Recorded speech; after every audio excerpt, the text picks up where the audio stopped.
这些人要么丢失了，要么找不着了，要么被抓了，要么进在监狱里，要么自杀了。而且绝大多数人都有一个共同的死法，叫堕落死。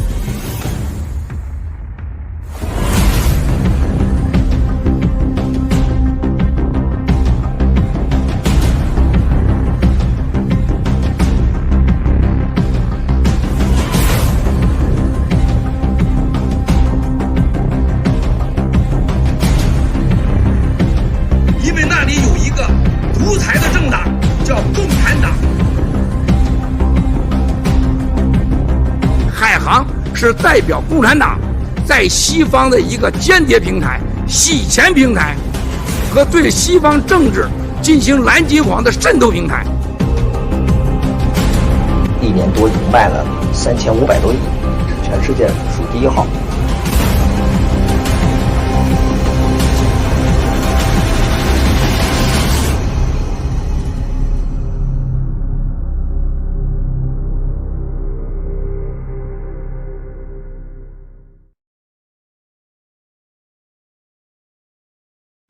Over 2 events, one that happened in London earlier in the spring, and then one that happened in Turkey several weeks ago. The one in the spring was the poisoning of Russian dissidents or Russian citizens in London. And the one the last couple of weeks was looks like the killing of a Washington Post columnist, Khashoggi, in Turkey. And both these situations, as tragic as they were, created an international media firestorm. Well, what we're here today, and Miles Guo is going to walk you through, is something that's quite frankly stunning. Literally hundreds, if not thousands, of the best and the brightest of the Chinese people are either missing, have been imprisoned, have committed suicide, have died under mysterious circumstances, or have had their assets taken from them and are impoverished. And the world's media today has not connected the dots, or there's literally been no outrage. Now, this is not 1 or 2 isolated cases, and these are not people who are not insignificant in media, in their corporate life, in the financial life, in government, in the military. It's across the board, and it's men and it's women. It is absolutely stunning that this could go on in a culture, a global culture that's connected by media, and there's literally crickets. Well, that ends today. And it ends because one man's prepared to stand up and say, he's not prepared to tolerate this, and he will use every asset at his disposal to bring truth to this, to make sure the Chinese people do not come under any more assault as they're already coming from the Chinese Communist Party and the senior leadership of the CCP. Today is about recklessness and accountability. As many people in the world, and particularly in the world's financial centers, are starting to understand, the Chinese Communist Party and the senior leadership of the CCP have acted financially recklessly over the last 10, 15, or 20 years. And that printing of currency and increasing of debt and everything that that's causing and will cause in the future, I believe, in a coming financial crisis, can be seen in the example that Miles Guo is going to walk through today. We have one of the, if not the largest financial company in the world, that has essentially been created from a very small company, and from 2014 to 2018 became, I think, arguably the largest financial company in the world, with the aid and support of major Western financial institutions and major financial players in the West. And the question has to be, how reckless was this? Who benefited from this? Who owns this? Who took these assets from the Chinese people? Who profited off this? Who looked the other way? Hello, good afternoon, everybody. Today is 2022, October 10th, and I'm Rachel, and this is the Legal Battle of the Century show. And with me is my co-host, Nicole. Oh, hi everyone. I'm Nicole. Yes. Yeah, I'm back now. Yeah, and yes. Okay, yeah, Nicole was busy last episode, so I'm glad that she will be able to make it today. So today we will continue our topic on the death of Wang Jian. I know it's a pretty a lengthy story, but we tried to wrap his death, the story up. In this episode and plus the next one. So this week we're going to finish Wang Jian's death, and then we're going to move on to the rest of the legal battle of the century between my school and PAX. I know this morning it's a little bit busy and hectic for me, so I apologize. I tried to organize, me and Nicole tried to organize everything before the show, but today there's a big event going on, and I feel like I need to let everybody know that the G Fashion and G Club co-sponsored a special event, a member pricing event for G Fashion. So it started this morning at 9 a.m. and it's going to last for the entire month of October, finish on October 31st at 9 p.m. Eastern time. So if you never heard of G Fashion, please go check it out. It's amazing. So I'm wearing G Fashion inside out. I'm having a t-shirt underneath and a jean jacket on top of it.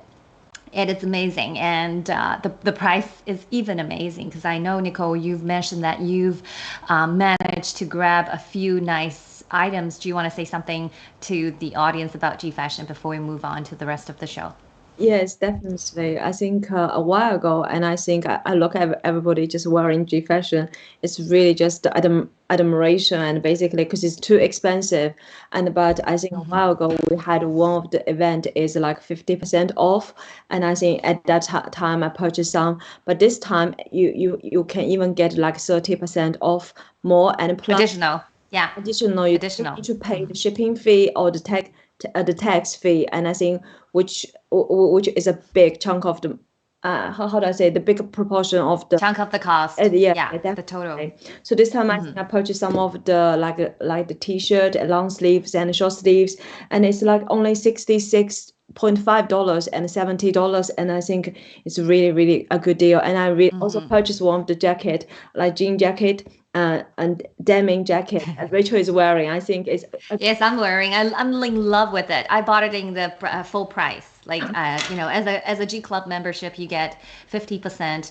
That's the membership perks, when you're joining G Club. So I got that, but with the original price. So, but I'm still happy. Like I really loved it. I wish it, I wish I have a sister or someone that I can give this to as a gift. It's a fantastic. As Nicole mentioned, this is unheard of, because this is a great stuff, because they are you're looking at the top quality, not only the design, the craftsman, the material, and look at the manufacturer. They are the top manufacturer who produce items for those luxury brands, right? You heard of like a Gucci, Hermes, and Louis Vuitton. So they are the top brand, like a Modeli, like Antolini. So these are really amazing price you will never find anywhere else. So thanks to G Club, giving us so much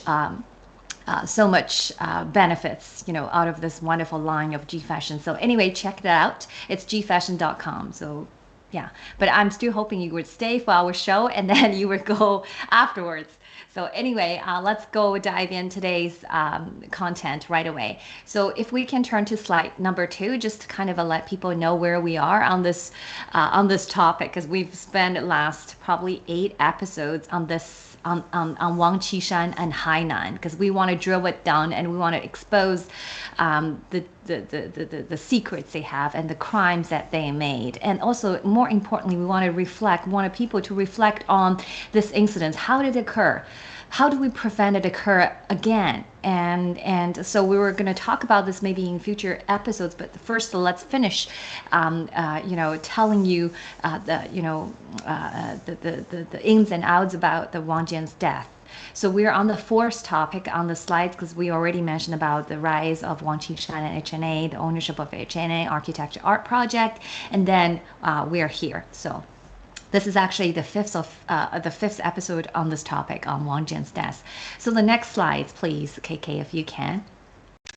So slide number 3. This is a live stream. This content is actually shared by Miles Guo on July 3rd, 2022, which is the 4th-year anniversary of the death of Wang Jian, because we all know Wang Jian died on July 3rd, 2018. So on that day, as an anniversary, a live stream, so Miles discussed this topic with the other 4 fellow fighters, as you see on the picture on the top right. So in this live stream, he mentioned the reason why Miles was able to share so much information that is not privy to any other parties is because we have a lot of insiders that risk their lives, risk everything to give us those information that it was covered by the authorities, by relevant authority, I should say that, not the authorities. So, and then Miles did mention that only the whistleblower movement has the wisdom, courage, and resources, including money and human resources, to collect all the details regarding Wang Jian's death when the whole world basically was silent. Right? Because we reviewed in our previous shows, we scanned through all the media reports. Basically, there's 2 camps. One, the media just blew out the information that, Wang Jian died accidentally, fall from taking photos. That's it. That's right after his death. And the other was in January. There was only one local newspaper, Liberation in France, was spitted out another theory that Wang Jian is actually suicide rather than being accidentally fell from the wall. But that was it. That's the only media coverage for Wang Jian's death, and then the rest of the world basically gone silent. And this is very strange given who Wang Jian is and how much assets he's managing on behalf of the shareholders of H&A, which is international, huge conglomerate that has billions assets in the United States and France. So that's kind of strange. But we are the only one that kept digging. And Miles actually in the previous live stream mentioned he actually spent $107 million US pulling into investigations. Okay, sending investigations teams, purchasing evidences, exchange for monies, because people willing to give you something only, when you wanted to, making sure you pay. So he used a lot of other methods, also gathered all those information. Basically, I listed all the 3 types of information that are only exclusively to us, not to anybody else, not to any third investigators or to any authorities, like including the CCP themselves. These are the sources of our information and intelligence. And the first one is surveillance video equipment of the hotel and restaurants where Wang Jian died at the time. Later on, we will talk about that how the official investigation team tempered and erased video evidence, and how absurd was that? They were supposed to dig information and uphold the justice, but they were the perpetrator themselves, because they delete the evidence of those video recording. But most of them was able to recover it by Miles, but we're still missing one very critical one. But we will mention it, as we go on in the show. But remember, the first is we have all the surveillance video equipment of the hotel and the restaurants, basically on the way, to the death site. There is a restaurant that they have the only one video surveillance on the streets, towards the streets where Wang Jian and his bodyguards walked, through. So the second is the first-hand interviews with anyone around the crime scene. As we mentioned in previous episodes, Miles sent 6 independent investigative teams to the scene right after the incidents, right after Wang Jian's death occurred.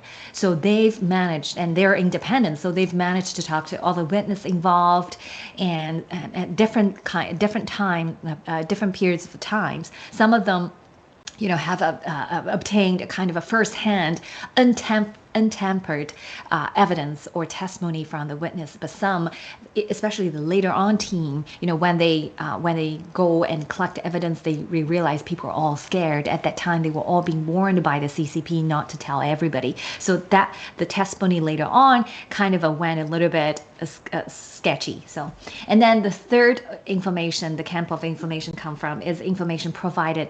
This is absolutely exclusive. This is provided by the insider of France and the CCP, such as the mobile phone of relevant personnel's, their text message sent prior and during the death of Wang Jian, and all relevant, highly classified documents. The reason why we've be able to obtain it is because we have insiders to help us. So Nicole, I know you prepared something to share with us. Who are those? Just give us a taste of who are those insiders. Okay. I think regarding to Wang Jian's death, the information, and I think Miles Guo mentioned, he said, actually the information we've got, the whistleblower movement, NFSC, we got is definitely a lot more than Ministry of Justice France and the CCP. Why? Because the CCP can only get resources from the people they can control. However, I think our insiders, they trust what Miles say, and all they are the insiders. They experience the same thing, and they trying to help in their own ways. And apart from all these people, and we also have like the our fellow fighters like Wang Jian's niece, and also like and his 24-hour financial steward is they are also our fellow fighters, and also like Chen Feng and Wang Jian. Chen Feng is the other shareholder, and his sons like his ex-girlfriend is also our people, and also the like the yeah. Also, some people who investigate on Wang Jian's case, and those insiders from mainland China, they are also our firefighters, and that's why we can get so many valuable informations other than just the people we can control. Yeah.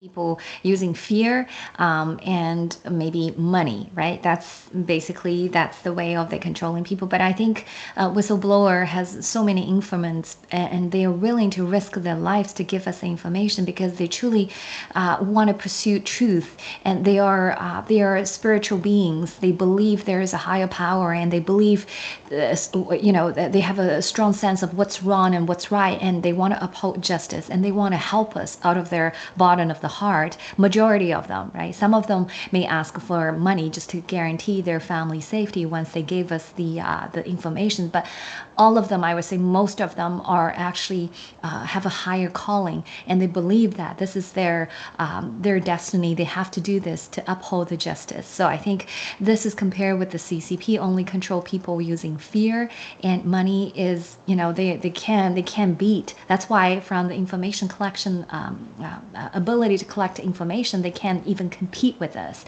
They didn't even know who is actually leaking the information to us. So in one of the live streamings Miles did on YouTube, he mentioned, the documents that he has in his hand. I think that was a 1-year anniversary live streaming in 2019, November 20th. That's where Miles shared so much pictures and detailed information that he obtained from those documents, offered by those insiders. And he mentioned, those documents are only, there's a very, very limited people, maybe only 2 or 3 people would have lay their hands on them, and they are actually locked in. The copies of them are locked. The original was locked in Wang Qishan's safety box back in Wang Qishan's office, back in China. But because our fellow fighters, we actually obtained those information. Of course, we have also from the French side, right? Because French investigators, they are also we have also informants and insiders from their side. So they actually give us a lot of information, covertly. So that's why we have all those all together. But I still wanted to let our audience know, even though we have all those informations, later on we will show you, and in this show and next show, but we still cannot make a definitive conclusion about the death of Wang Jian. I mean, even Miles did not, Miles gave his opinion in terms of what he thinks, what might happen, briefly, not to the detail, but because he didn't mention, without doing forensics and getting all the truthful informations, and maybe even involving dig out the Wang Jian's body, remaining parts in his grave, and do some forensic investigations, we cannot make a definitive conclusion. So in this show, I just wanted to let our audience know, we will not give you a definitive conclusion, but we know Wang Jian is murdered. But around his murder, there's a lot of mystery, and we're trying to get to in this show and next show. Okay, so this is what we're trying to do. But I think more important than Wang Jian's death is we need to think about why this happened, and how do we put those criminals how do we hold them responsible? How do we make sure that the things will not happen again? So let's go to, with that questions in mind, let's move to the next slide, slide number 4. Excuse me. So this slide, we will see from this slide and next slides, we will tell you the people present in Wang Jian's deadly trip to France. Who are they? And when they were there. Okay, so we were going to give you some kind of information about that day. Is the day of the Wang Jian's death, and then the day maybe prior to Wang Jian's death. And those people. So there's 4 people on the screen. So let's start with the number 1, because he is the trip arranger. So he basically arranged the trip. He booked the hotel. He emailed Hua Bing, which is number 2 guy, Gerard Hua Bing, a Chinese, a French Chinese. So the first guy is called Daniel Vier. I'm not sure that's the right way to pronounce his last name, because he's a French. So, and I don't know any French. So anyway, Nicole, do you know how to pronounce his last name? I don't know French, but I was in bio. Vile. Okay, let's call him Vile, Mr. V. Okay, so he's a trip arranger, and I want to KK bring up his bio. Okay, I found he on LinkedIn. You can go on LinkedIn as well. On LinkedIn, it's very, very brief. His majority career is in consultant and in pharmaceutical consultant. You can tell, like early on, after he left his publisher position, he was a published director, and then he went to the pharma, become a consultant, and then for the next probably decades, and he just a consultant.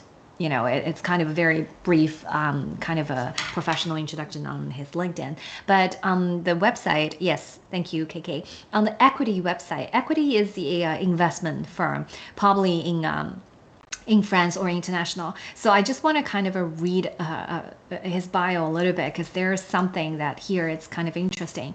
So Daniel, Mr. V bring a wealth of healthcare experience, both as an investor and a former farmer executive. Daniel started his career through the launch of daily newspaper for doctors. Okay, here you go. This is where the publishing experience comes in, and then the next some are French. So I don't know. I'm just going to jump it. But then next paragraph say, subsequently, he founded PR Inc. and consultancy dedicated to supporting pharma corporations. So he has a lot of connections in the pharmaceutical area. This makes me wonder about the vaccine and wonder about the virus. I'm not sure where I'm going, but it just gives me kind of a goosebumps when I'm thinking he is the guy that, has a lot of pharmaceutical connections. Medical institutions, scientific associations, from drug development to commercialization, blah, blah, blah. And then he was a CEO. And then if you move to the next paragraph, it say more recently, Daniel, a successful investor in French and US biotech companies. Again, biotech, that's just give me bad feelings. Serve as a consultant to pharma, biotech, e-health, and institutions with a focus in Asia, where he advised public institutions such as regions and cities in China. He is the president of International Committee for the Safeguard of the Great Wall of China. So Nicole, I know you said he is a very good friend of Wang Qishan. Given what I just read, what comes to your mind? I also, yeah, I think I was looking for the information I did. I think I was thinking about the COVID the COVID virus as well, and and sorry, my mind went because I was thinking about the Nobel Prize. He's a virologist. He got killed, and sorry, because he announced like the in the future the unvaccinated people. Sorry, I jumped a bit. The unvaccinated people is going to save the world or something. I was thinking about his death because I think that was also kind of a very kind of strange, kind of mysterious death. Sorry, my mind. No, that's okay. Yeah, that's good. So that was, I immediately thinking the same thing about the vaccine, because we know that China is, released the virus, right? And we know Pfizer, there's 77 members of the board, investors are Chinese, the CCP members. I know Wang Qishan and World Economic Forum somehow is on this together. Okay, so this is truly a conspiracy, but we're waiting for one day that we know everything about that conspiracy, because I think I'm myself very lucky that me and Nicole, that we probably didn't take the vaccine because we believed a whistleblower movement. My school has blown out the information telling people do not get the vaccine because the vaccine is toxic, right? So we all believed it, and from very get-go we know that CCP has blood in their hands, and we just don't know exactly the details, but as things going on, I think as the world discovering the toxicants in the vaccine and it's harming people, I think more and more people will start asking the question and linking those together. So anyway, this is about Daniel. So I would say Daniel is an investor. He is very close with China, and indeed he is a very good friend of Wang Qishan, confirmed by Miles Guo himself on live stream. And he is kind of influential in France because he's a native French. And the second person here on the photo is Gerard Huabing. Huabing is a Chinese descendant, like a Chinese, a French. And he not only he's even one step closer than Mr. V, Vile, and because Huabing is a very close friend of Wang Qishan, and same time he has a persona. He has a position, formal position, is the president of Foundation France China. Okay, so it's a charitable organization again. So we see a lot of charitable organizations, from the HNA's Cihang Charitable in New York and HNA Cihang Charitable Organization in Hainan Province. The whole HNA has, they're pretty much. Remember that, in the previous two shows we mentioned about Wang Jian in his interview, he said in one of the events, he said he will continue working on the economy plus charity model. He's going to continue running the HNA using that model spec called economy plus charity. So here again, we see another charity person. So whenever the charity person, comes up, you kind of raise a question mark. You're going to look closely. But actually, Miles, in his previous whistleblowing, live streaming, he told the whistleblower followers that Huabing is actually the largest Chinese arms dealer in France. Okay, so arms dealer in France. I don't know whether the French government knows that or not, or I don't know. They must know. So let's take a look at the website of the Foundation of France China. Because if you can, KK, could you, using the Google Translate and turning them into English, because this website only has French and Chinese, and I don't know any French. I only understand Chinese, but our audience is for English purpose. So let's, if you can, using Google Translate to make them show in English. So this is the web page of the Foundation France China. It's normal, it's a picture of China and blah blah. And then, but if you scroll down a little bit and I talk about the origin of the foundation, and if you keep scroll down until to the members of the foundation section of the web page of the main page, you will see three people's picture. KK, if you can give me a signal, not this one. the link that I sent it to you via WhatsApp. Because I see that you went on the link that that Nicole gave you. That was not the correct link. Oh, okay. So the section where the three people are on the website, the far left is Hua Bing, which is the chairman of the Foundation France China, and then in the middle are the other another Chinese CCP members, and then in the far right is honorary president of France. It's probably a local celebrities. I didn't dig into him, Dominic. But if you scroll down a tiny little bit, there is a principal member in showing on the website. The number one, they only have two principal members for this organization, for this Foundation France China. The number one is HNA Group. Did you see that, Nicole? You probably see that on the website. I saw it before, yeah. Okay, yeah. And the second principal member is China International Friendship Association. Okay, so China International Friendship Association is another organization that's closely linked to the United Front Work Department. So I know if you have not paid closely attention to the CCP's spy operators, you probably never heard of the United Front Department. It is basically in charging of their covert influence operations at home and abroad. So it has a very vast network of spies and espionage. Basically, their goal is to suppressing any oppositions at home and abroad that is completely in opposition of what the Beijing's interest, what the CCP interest or narratives are. So that's the United Front Work Department, and the China International Friendship they are part of that organization. So you just have to remember that they are just espionage and spy. They are just basically the agencies that the Chinese government established all over the world to help them to execute their covert influence, covert operations. And today in our show, we will show you another agency that the Chinese government has been using for decades. So remember this. They are linked all together. They are Hainan Group is their basically main founder, okay, of this Foundation France China. Okay, so let's move to the third person. This third person is very, very influential as well. And so the third person is a lady. Her name is called Sylvia Oziel, if I pronounce it right. So let's call Miss O, okay? So Mr. V and Mr. O, Oziel. So I found her bio on World Economic Forum. Very interesting, because I think this is a very exclusive bio of her. And KK, do you want to read maybe the third paragraph for us? Okay.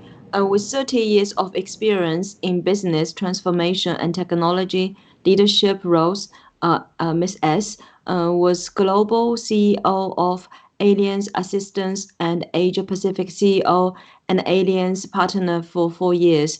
In this role, S delivered high-touch, high-tech services to consumers in B2B2C mode for business. That part I don't really understand. Partners in mobility, home, and consumer electronics. Sylvie joined Allianz in 2012, and her first role was to establish and lead the company's global shared services and covering digital transformation and global operations.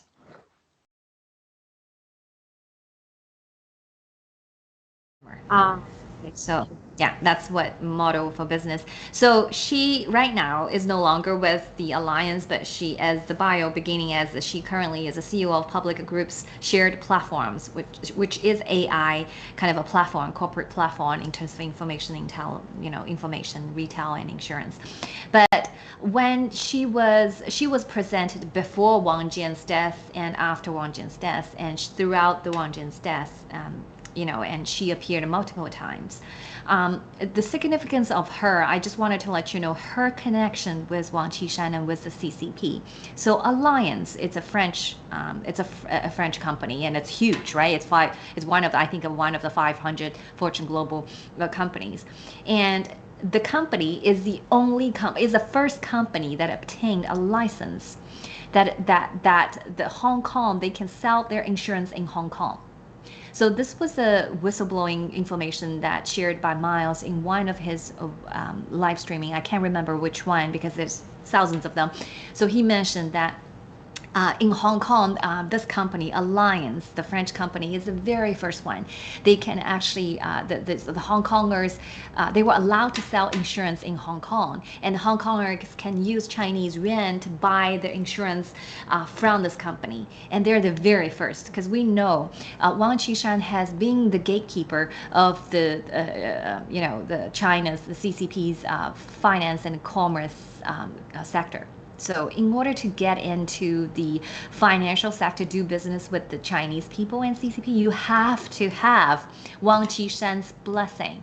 If he does not okay it, you will not be able to go anywhere. Okay, so, and this is the company.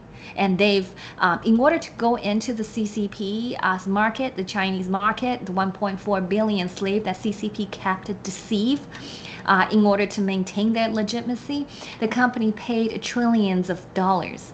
That's in one of the live streaming in Miles School has mentioned. So you can tell this alliance, this insurance company, which based in France, the headquarters in France, was really close with Wang Qishan. Okay, otherwise they would not be the first one. They would no way they can be the first one.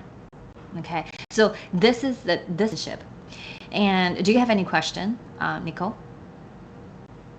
Yeah, no, not really. I just think Okay. I'm checking because when you talk about Hua Bin, actually, because he's the arms dealer, so I'm thinking whether he will have more connection with like the police, those people, the people who's doing investigation. I don't really know. Yeah. And yeah. Absolutely, you're right. So all three people, they're well connected in, at least in French government, right? In government, in business circle, like you would agree with me, right? The pharmacy, like a farmer, police, maybe law enforcement, maybe financial banking, investment industry, like they are well connected and well positioned, correct? All three of them, right? 1, 2, 3. So the fourth one is a travel agency. According to Miles, that this travel agency is very exclusively to entertain VVIP from China. So they have on their website. I managed to find that they do personal tools. Okay, so you can ask them to design a personal tool for you, like a tailored to your likings. Okay, so this is what they offer. And on the website, I just caught screenshots. At the bottom, it's the travel agency claimed, excuse me, they've actually get a few certifications or ISO. I don't know whether it's ISO, but the certifications from a number of agencies. Two of them are, one is the embassy, the French embassy in China, that they've give certification to this travel agency, and the other one is vice versa. The Chinese embassy in France also verified, this travel agency, and basically, put a stamp for this travel agency, I guess, in terms of quality or whatever services that they back this up. So this is what the logo at the bottom means. So that's the fourth, the OFA Travel. Okay, so they basically arranged, the later on, we may not show you the video, but in the video where the recording in the hotels that they captured those vans, and those black Mercedes vans are actually prepared by OFA Travel, and those drivers, those female drivers also provided by, I guess, by the OFA Travel, and the hotels and travel plans probably all arranged by this Mr. V in collaboration with Gerard Hua, which is a absolute CCP, basically proxies. Anyway, we don't know exactly what the Sylvia Oslil the Miss O plays in this whole thing, but Miles did mention that the night before Wang Jian's death, which is July 2nd, after midnight, this lady went into Wang Jian's room and left shortly afterwards. And the purpose of her trip visiting Wang Jian is ask him to sign documents. We don't know.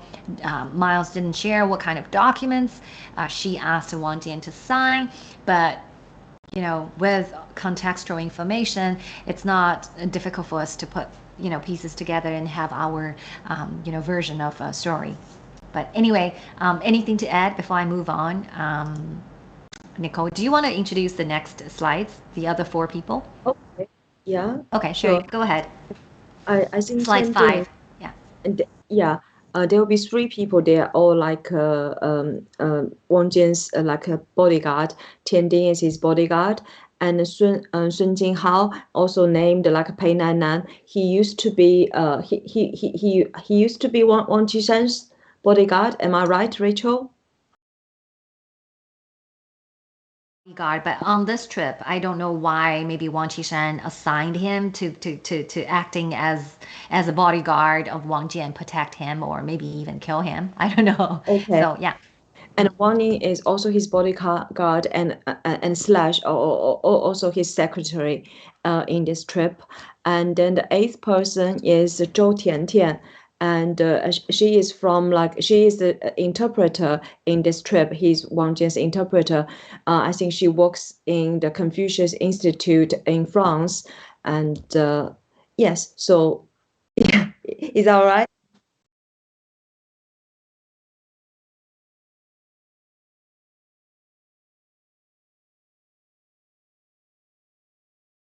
What are the 8 person present, on the day or before, or, surrounded Wang Jian's death? But I think the one person has always been there, is Wang Qishan. Although he's not physically there, but you can throughout the connections and the people that we just introduced, all 8 of them, they all some sort like connected with Wang Qishan in way or the other. Whether it's through friendship, whether it's through business connections, whether it's through, personal bodyguards, his running errands for Wang Qishan. You can see the Wang Qishan is throughout, he actually is present. He actually is present in Wang Jian's death throughout. Right. So, as mentioned, Wang Jian's bodyguards, later on, we were showing the pictures of them. On this picture, it's not very clear because this picture was, although Miles has the very high resolution and colorful picture of this, but he didn't show the color. It was a black and white on this. I'm not sure sorry, I shouldn't say that. Maybe it is black and white when he obtained, because the pictures on the pictures that has numbers on the screen, Miles, I remember on that day, that was 2019 11/20, that's a 1-year anniversary whistleblowing event. He mentioned, he managed to obtain those documents that, as I mentioned, come from the safety box of Wang Qishan. And there's a lot of pictures, a lot of testimonies. So basically all the investigations that done by the French police, and also done by the 5 Chinese people who were sent by the public security to the Wang Jian's death, all the information they bring back that was locked in. So they have a lot of internal documents, and somehow, whistleblower movement and Miles obtained those highly secret documents, and this is one of them. And there's tons of pictures Miles mentioned, and someone has offered him for one picture. They wanted to pay Miles for $10 million US. They want to purchase all those pictures off from Miles, and in exchange for Miles not whistleblowing, not showing those pictures on the live streaming of his YouTube live streaming. So he actually mentioned in the beginning of that live streaming. So I just want our audience know there are so many people out there. They don't want the truth. They don't want those things to be publicized. Okay, there's a reason why they don't want to do it, right? So it's quite obvious. And then when you mentioned about Zhou Tiantian, Nicole, I know you dig this out because you gave me the picture that I showed right at the right-hand side at the bottom, where the Zhou Tiantian's, a couple pictures of Zhou Tiantian and some of the Chinese description about what Zhou Tiantian, where was she working? Do you want to tell us a little bit more about that picture? What does that picture say? Okay, I think she graduated from a very good university. I think Shandong foreign language university, and her major was like French, and she I think sorry, she's also I think she also joined the CCP party. She's an activist, and so she's also kind of like the doing lots of the he works like a leader in the maybe in the leader in the university, and he's trusted by the CCP. And after graduation, he was sent by the CCP and to France and the Confucius Institute, basically. And also, yeah. Okay. Yeah. So we're gonna have a one slide talk about Confucius Institute. So when you be able, so like when a person, when the CCP trying to find a person that they can trust, the very first requirement is are you a member of the CCP or not? So for those people who being assigned by the CCP to work abroad in any kind of a post, they must be a CCP member. Sometimes they don't admit openly, but somehow they have to, because that's a way of showing that you are you kind of a very basic requirements before the CCP can assign you a posts anywhere out of the country, because otherwise they don't trust you, right? Very basic requirements is you have to be a member of the Chinese Communist Party. But the second, that's not enough, because we have a lot of member.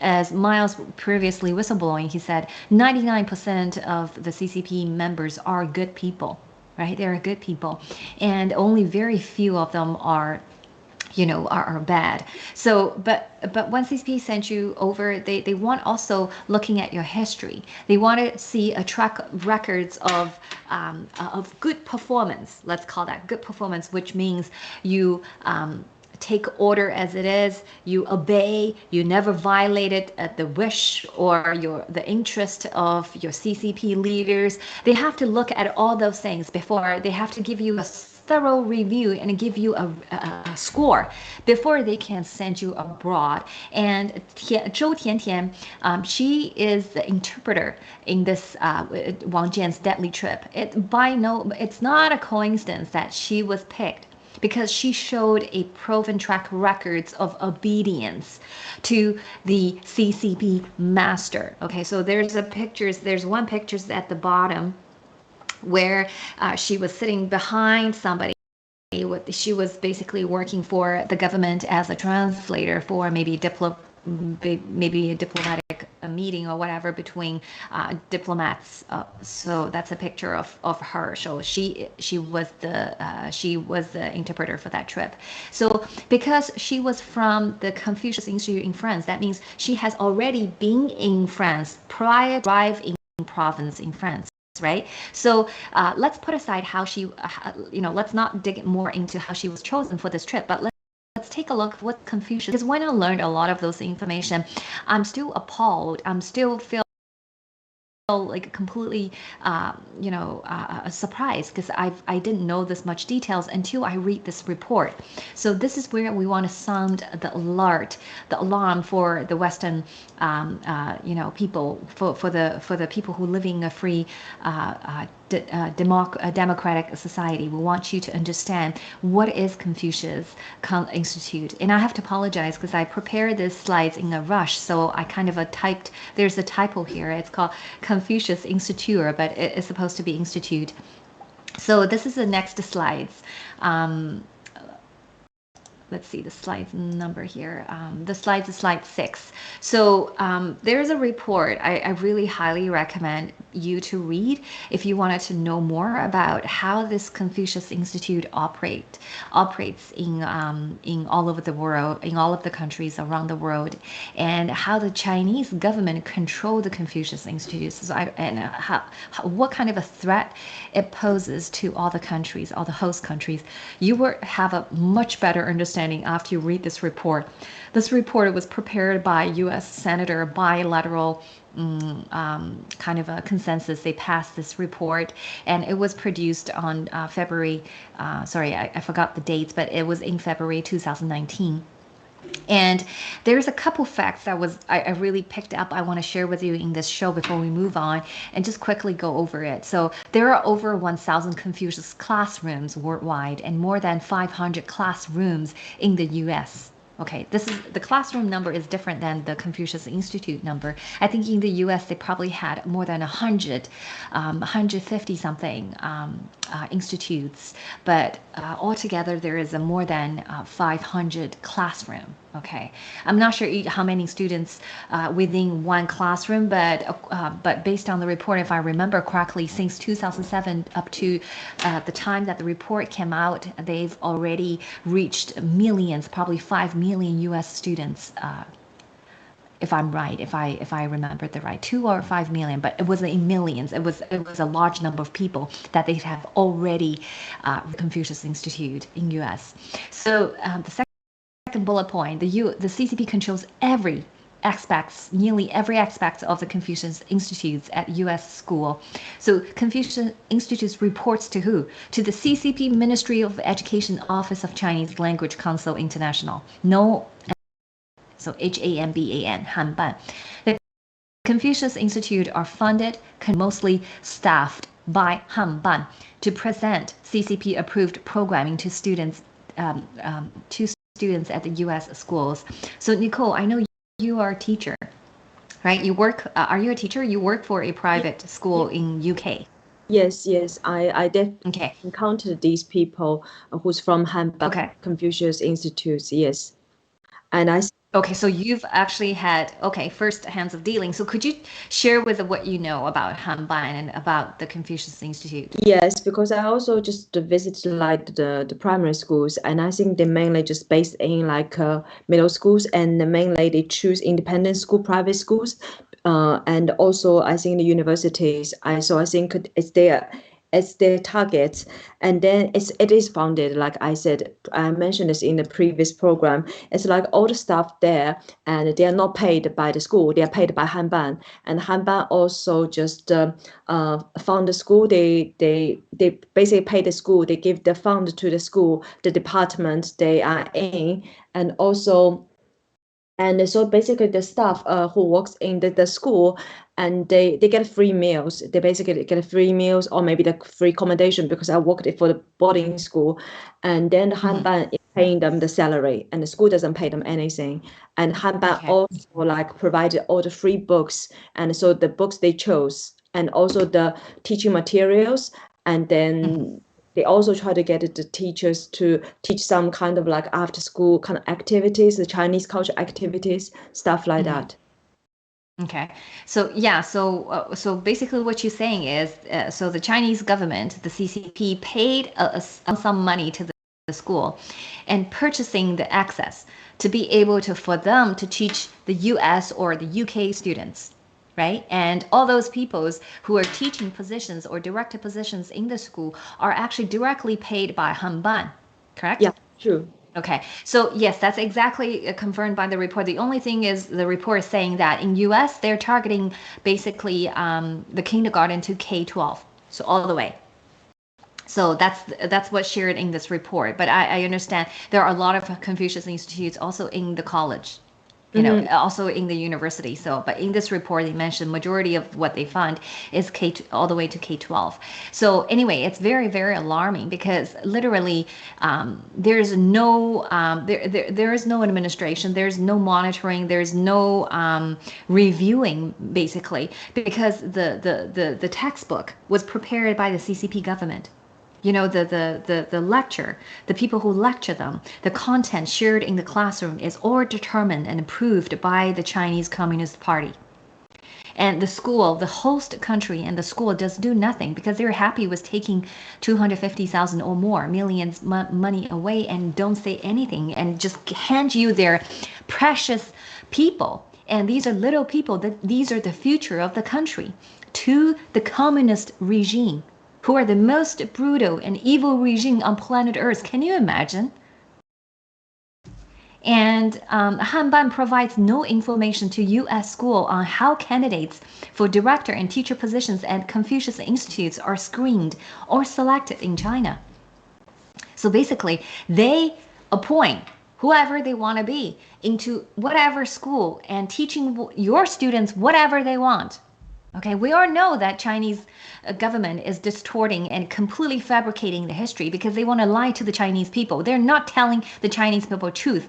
And these schools, these little schools from primary, middle school, high school, university, they're just selling their people, selling your kids out for money with no any interference. They basically provide a green light, just they go.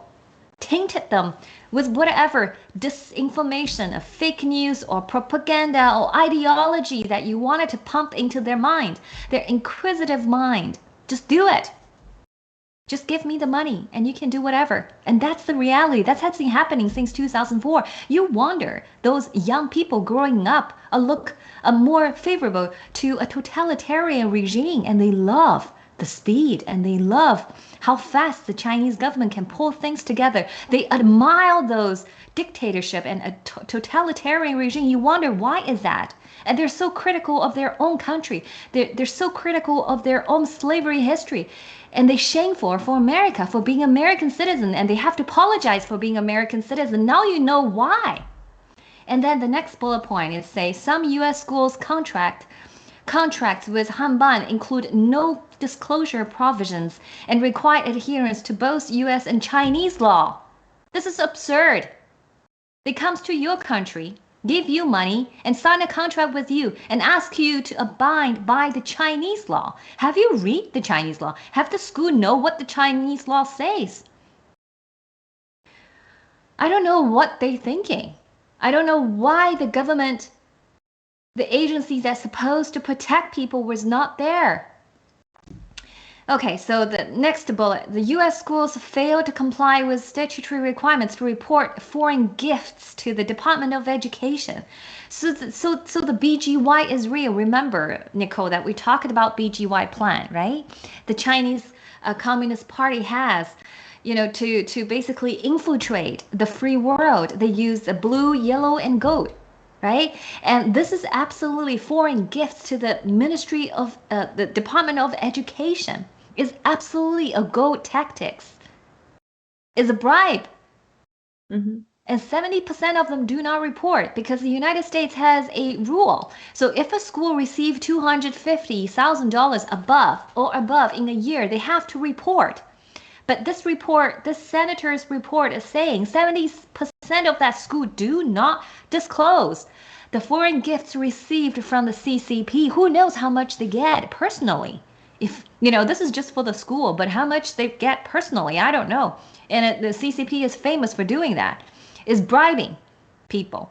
And this is just a few bullet points. And this report is, I think, 96 pages long. It has all the facts, the chilling facts, that the education system has been taken over literally by a communist regime that tries to destroy freedom and democracy. And this is exactly, as I mentioned earlier, this is a second, weapons that they're using, hide under education and enhance, mutual understanding and a culture cooperation.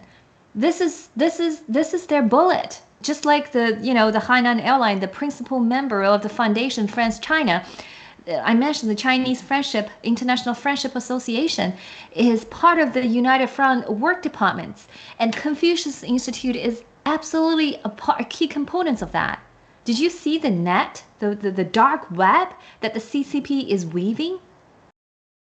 Nico, do you have anything to comment?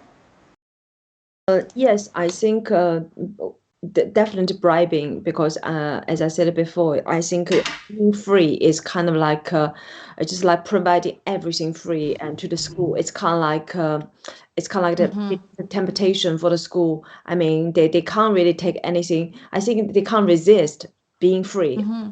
So they just took it.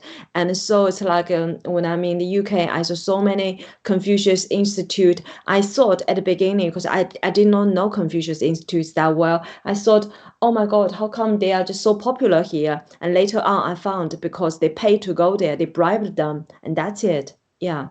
Mm-hmm. That's a part that I feel sad. Like, capitalism is probably already the most best system we have, for humanity right now, right? But they are just so easily sell anything. They're so easy to sell anything they have, like to a communist evil regime. So this is what I really said to see. And the map on the screen, like on the top right, you see a map. You know, the black region, the significant signifies that you have the most number of the Confucius Institute where it's black. And look at the map, where is black? The darker the color, the worse they are. Basically, they're infiltrated by the CCP government, and that exactly is U.S. So the Chinese government spent the most of money on the US soil. And why? Because what Miles has shared previously, the 3F plan, you know, foment weakness, foment chaos, foment destruction of America, is true. And they're doing it slowly and gradually through all those people like I showed you, the Mr. V and Miss O and Hua Bing. These people are elite of the society. They're rich, they're influential, and they are all CCP's proxies, and they're doing the dirty work for the CCP, including the killing of Wang Jian. And now we're going to go to the next slides. I'm not going to ramp more because I can ramp nonstop on the Confucius Institute because I think it's completely wrong. Just sending those innocent young girls and young boys after school to learn completely distorted history and fake history and just like it's and the U.S. government and the school, the district, you know, this principals, the whoever, the administrative head of the schools, they just quiet. They stay quiet. They didn't say anything. And I'm so thankful for, you know, having Miles' squad coming out in 2017, telling the world that the world cannot continue like this. The humanity is going to die if we continue doing this because CCP are truly they worship Satan. They're demons soldier. They destroy us. So they truly are. So now the slide number 7, we're going to go to the events of the death of Wang Jian a little bit today. And then we actually prepared quite a bit thing, but we probably won't have time to continue, but we will try next episode. So here, Nico, do you want to go through these critical time and incidents with us? Okay. Yeah, sure. And I think because from the video we can see like Wang Jian had his breakfast at 9:05, and then I think we just pay attention to how many people are there. It's like at 10:22, people can see 3 of Wang Jian's bodyguards appeared in the car parking place, the car parking place, and Hua Bing appeared there, and the interpreter Zhou Tiantian was there. So Wang Jian was with 5 people there. At 10:36, and Wang Jian basically, I think that is the last video people can see. Wang Jian, he appeared in the clip in the video, and he walked out of the hotel's restaurant, and at 10:36. And then I think they all drove to this this village is called Bobonia, and to visit the church, and it normally take 8 to 10 minutes. And at 10:46 to 10:50, because they need to pass this entrance, and so from this entrance, and there's on the opposite there was like a restaurant. So there's a waiter spotted Wang Jian. Why he spotted Wang Jian is because he recognized he saw Wang Jian. Wang Jian was wearing those Buddha very big beads, kind of like bracelets, and those jewelry caught that waiter's attention, and he saw Wang Jian was with 3 bodyguards and the translator. So at this time there were 4 people. So I think Hua Bing was not there. So where is Hua Bing? And then after that, and I think it's about 10:56 to 11:03 that time, and I think at that moment, so the translator Zhou Tiantian, she ran back to this restaurant, talked to the waiter, and she said, actually using the future tense, she said someone will fall down. So I think it can be her pronunciation was not very clear. But however, she's an interpreter. She's got a good education, so I can't doubt that. And she's very panicked. She was in panic, and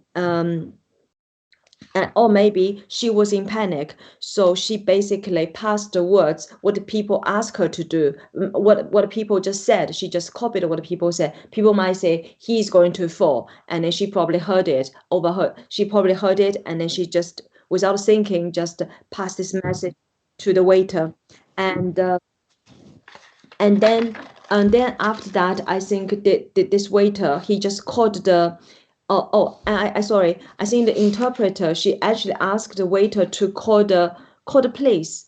And I think it's kind of interesting why when somebody fell and got injured, the first people you call is the policeman, not the ambulance or the first aid people, I think. So this waiter, he basically called the fireman, and then he ran to this where Wang Jian fell, and he found out there were two people stood by Wang Jian. Remember, Wang Jian was with 3 bodyguards walking past the entrance, but now there were only 2 people next to Wang Jian. And then he could see like they're trying to give Wang Jian the acupuncture with the needles, and also clapping his face. So this waiter, he actually got the first aid training. So he tried to just talk to them, say, I can try to rescue him. However, 2 bodyguards just say, please don't touch him, don't touch him. And at 11:03 to 11:15, and this owner of the restaurant, he arrived. So this waiter went back to his working place. At about 11:30, and I think the boss of the restaurant, he returned. At that time, he said Wang Jian was still alive, but he found this needle, a blue needle, on the floor. Also, he actually found there's a box of these needles, and also we found he found a box of these needles is exactly the same as this blue needles. And so the question I will raise is, Wang Jian got a physical injury, and then to cure the physical injury, do you use Western medicine or you use the Chinese medicine, acupuncture needles? Would that really be effective, okay, at that sport? So, and when the fireman, the policeman, they arrived, and at about 11:30, Wang Jian was still alive, and because the boss saw the policeman, he checked, and at about 12:30, Wang Jian passed away, and at 2 p.m. and they actually they sent Wang Jian's body to the morgue 2 hours drive away, and not the hospital. And why there were morgues nearby, but they did not send Wang Jian to the morgue there. And after that, I think and from the hotel's video, they can see at 10 past 12, I think at that time, and his translator, Zhou Tiantian, and the 2 bodyguards, it is still 2 bodyguards. So there's 1 bodyguard who's missing, okay? And Hua Bing, and also the Vial, Mr. Vial, who's the CCP's friend, Wang Qisan's friend, and they arrived in the hotel at 12:10.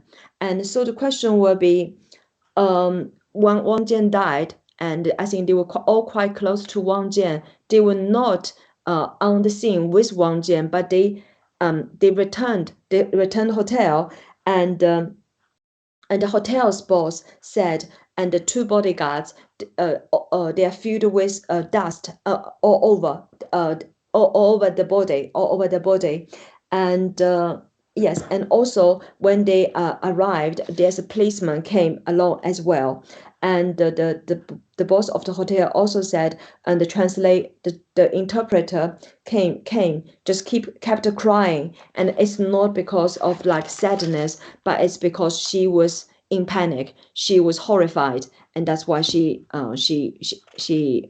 cried. Yes, I think yeah, it's pretty much, yeah.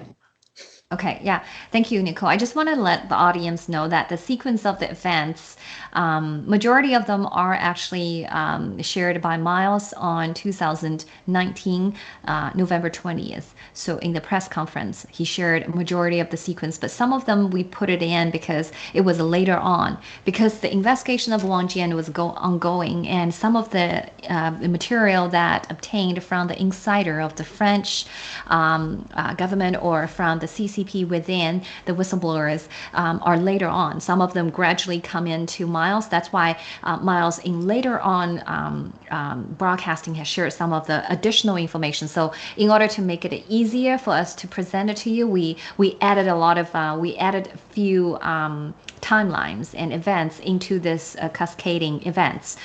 So it's slightly different than what the information shared by Miles. Majority of them are the same, but we adding a few more time spots in this, just to kind of give you a more sequential understanding of the events. So basically, yes, 10:36, it was a last scene. Wang Jian was last seen live by anyone, because that scene was caught on video. After that, we don't know.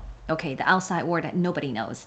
And then the important two witnesses here are very critical. The witness, one is the restaurant's, so the restaurant waiter, because on the way, so according to the six investigative separate investigation team that Miles sent it over, they did a test. So they say, from where the the sightseeing parking lot. So Wang Jian's van left the hotel and driving towards the sightseeing parking lot. So they have to stop at the parking lot. But from the parking lot to where the death site, you have to climb where the little garden is, with the short wall protecting people fall over. So from the parking lot to that space, if you have to walk, if you're running, it takes a well-exercised people roughly 15 minutes, 13 to 15 minutes.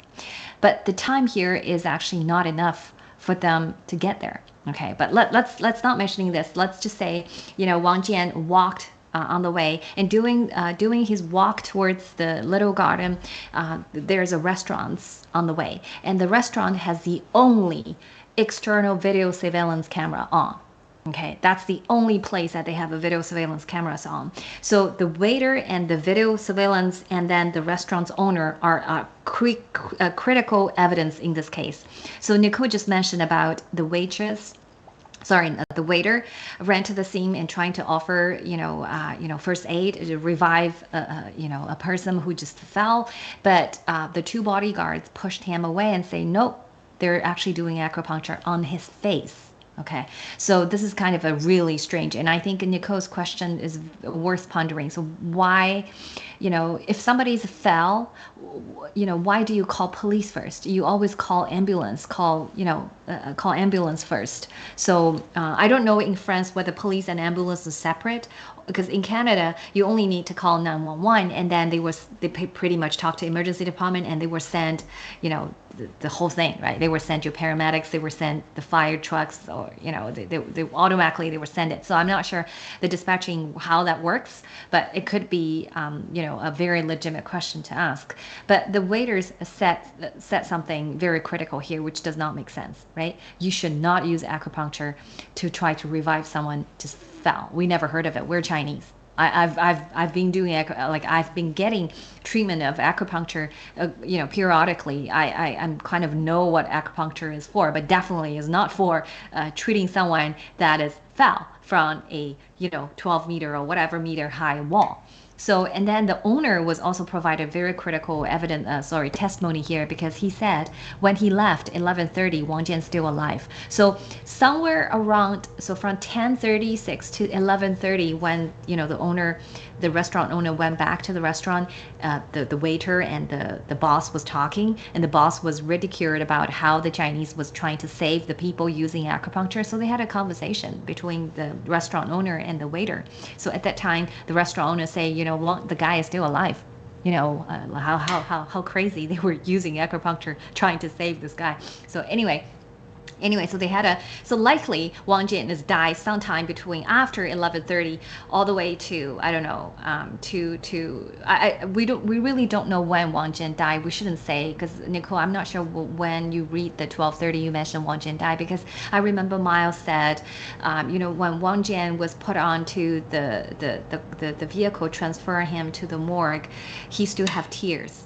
So at that time, he might be still alive. So I don't exactly know when Wang Jian is actually died or confirmed dead.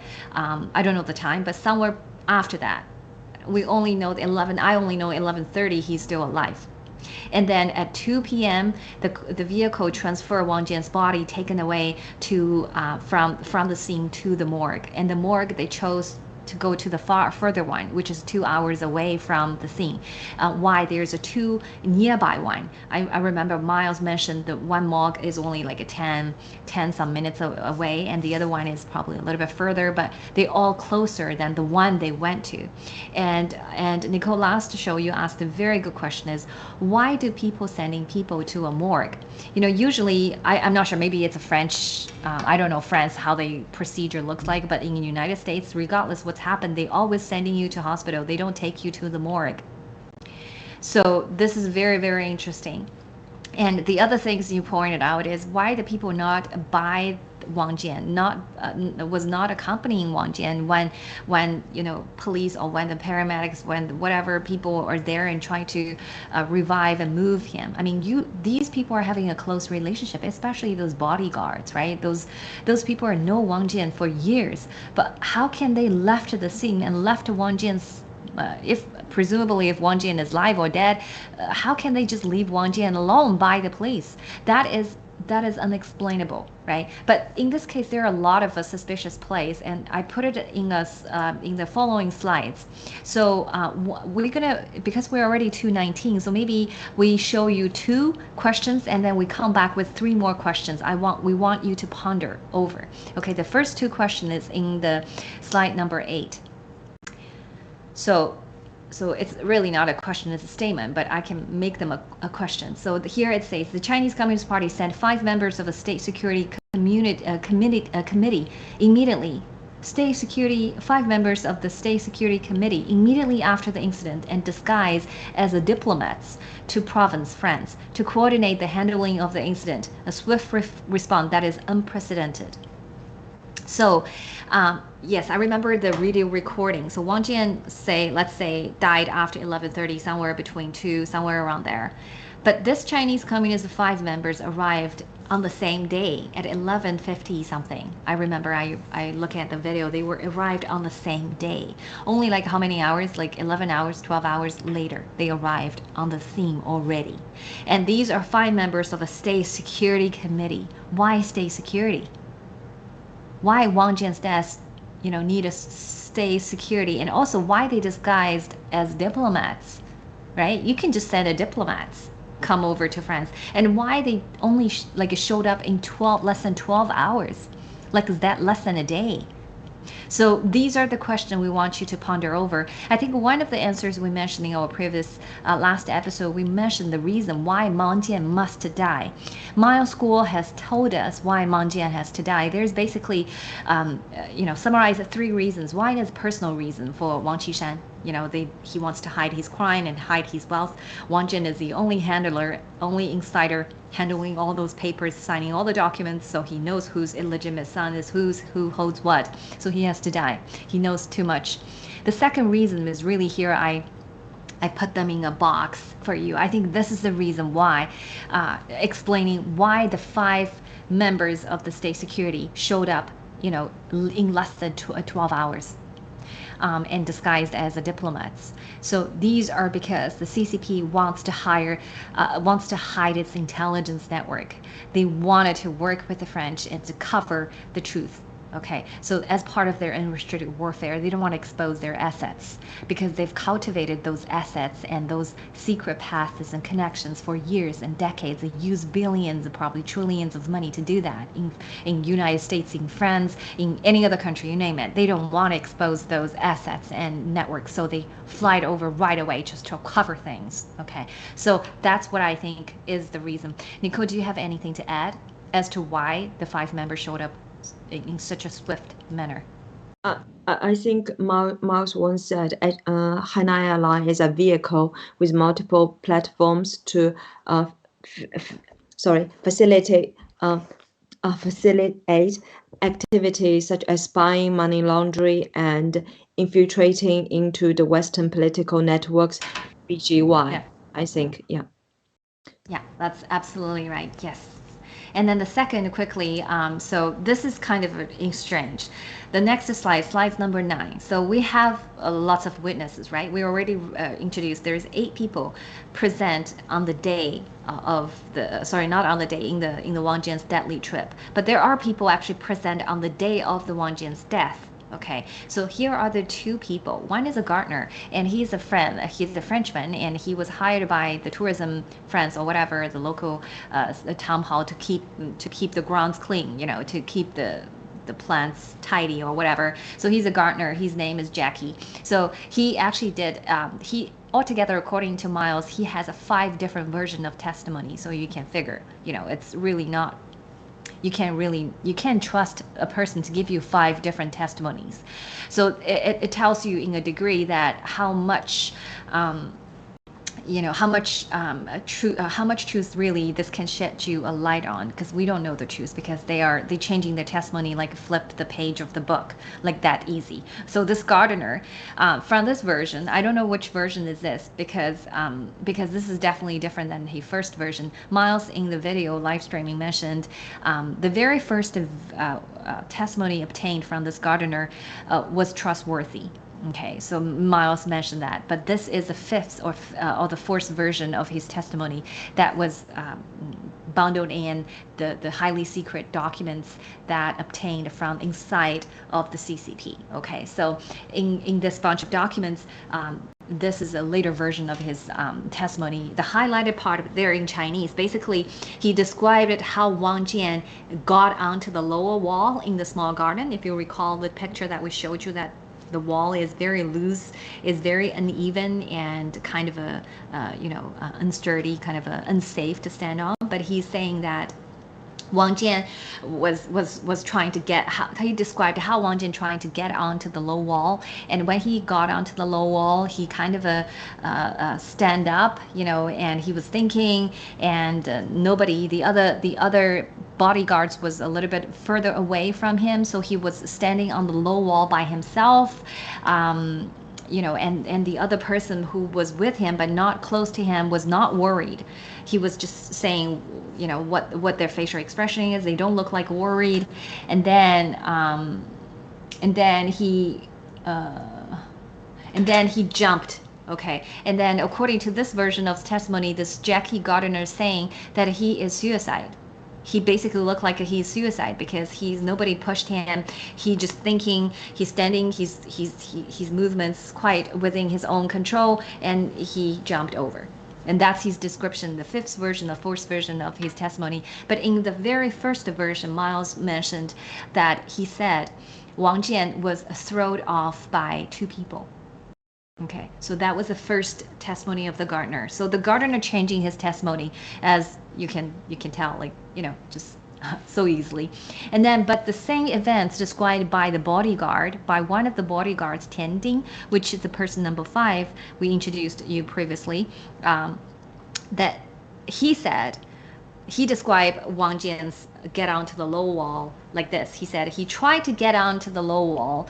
He basically dashed in. He tried the first attempt, but he failed. He didn't manage to get onto the wall. So the second time he did, he ran towards the wall and trying to get onto the wall. And he this time he was successful, but he directly fell over because he didn't control himself, right? It was probably inertia or whatever. He just directly fell. So the second time he successfully not get onto the wall, but successfully fall over the wall. And according to this testimony, Tian said he doesn't know. Nobody know what's on the other side of the wall.